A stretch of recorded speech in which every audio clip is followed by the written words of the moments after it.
கிறிஸ்துவின் ரத்தத்தாலே மீட்கப்பட்ட தேவ ஜனமே, இன்றைய தினத்திலும் கூட தேவன் நம்மளோடு இடைப்படுகிற வார்த்தை யாத்திராகமம் 34:10. அதற்கு அவர், இதோ நான் ஒரு உடன்படிக்கை பண்ணுகிறேன், பூமி எங்கும் எந்த ஜாதிகளிடத்திலும் செய்யப்படாத அதிசயங்களை உன் ஜனங்கள் எல்லோருக்கும் முன்பாகவும் செய்வேன். உன்னோடு கூட இருக்கிற ஜனங்கள் எல்லோரும் கர்த்தருடைய செய்கைகளை காண்பார்கள். உன்னோடு கூட இருந்து நான் செய்யும் காரியம் பயங்கரமா இருக்கும். ஆம் தேவனுடைய ஜனங்களே, ஏசப்பா எந்த நிலைமையில இந்த வார்த்தையை சொல்றாரு அப்படின்னா, மோசே தேவன்கிட்ட இருந்து வாங்கிட்டு வந்த இந்த கட்டளைகள் வார்த்தைகளை எல்லாரும் அசட்ட பண்ணதுனால கோவத்துல எரிச்சு போட்டுருவாரு, பாத்தீங்களா, உடைச்சு போட்டுருவாரு. அப்பவும் திரும்ப தேவன்கிட்ட மன்றாடி, தேவனே நீங்க தேவன் கோபமுள்ள தேவன் தான், ஆனா எங்க மேல அவ்வளவு இரக்கமுள்ள தேவனா இருக்கிறீங்க. ஒரு விசையாக என்னையும் என் ஜனங்களையும் மன்னிச்சு, எங்க பாவங்களை மன்னிச்சு ஒரு விசையாக எங்களை ஏத்துக்கோங்க அப்படின்னு சொல்லும்போதுதான் தேவன் சொல்றாரு, பூமி எங்கும் எந்த ஜாதிகளிடத்திலுமே செய்யப்படாத அதிசயத்தை நான் செய்வேன், நீ கவலைப்படாத. அந்த நிலைமையில தான் ஏசப்பா நம்மளை பார்த்து சொல்றாரு, எந்த ஜாதிகளிடத்திலுமே செய்யப்படாத அதிசய காரியங்களை நான் உன்கிட்ட செய்வேன், அதனால அதை குறிச்சு கவலைப்படாத.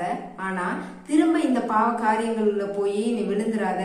உனக்கு சுதந்திரமா ஒரு தேசத்தை கொடுக்க போறேன், கானான்ங்கிற புதிய அற்புதமான ஒரு தேசத்தை கொடுக்க போறேன்.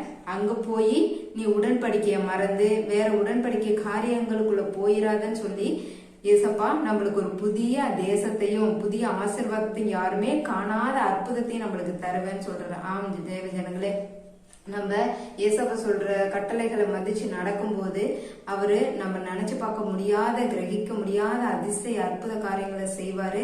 மற்றவர்கள் முன்னிலையில நம்ம தலையை உயர்த்தி அவர்கள்லாம் பாக்குற வண்ணமா நம்மள ஆசீர்வதித்து காக்க கடவர். ஜெபிக்கலாமா?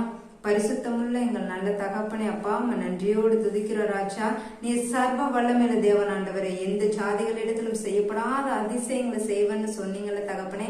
இந்த நேரத்துல கூட செபிக்கிற ஒவ்வொருவரையும் நீங்க ஆசிர்வதிங்க. உங்க கட்டளைகளை அப்பா, நீங்க சொல்ற வார்த்தைகளை நாங்க அப்பா உங்க கருத்துக்குள்ளாக அடங்கி இருந்த ஆண்டவரே, நீங்க சொல்ற வார்த்தைகளை கேட்டு நடக்க எங்களுக்கு கிருபை செய்யுங்க ராஜா.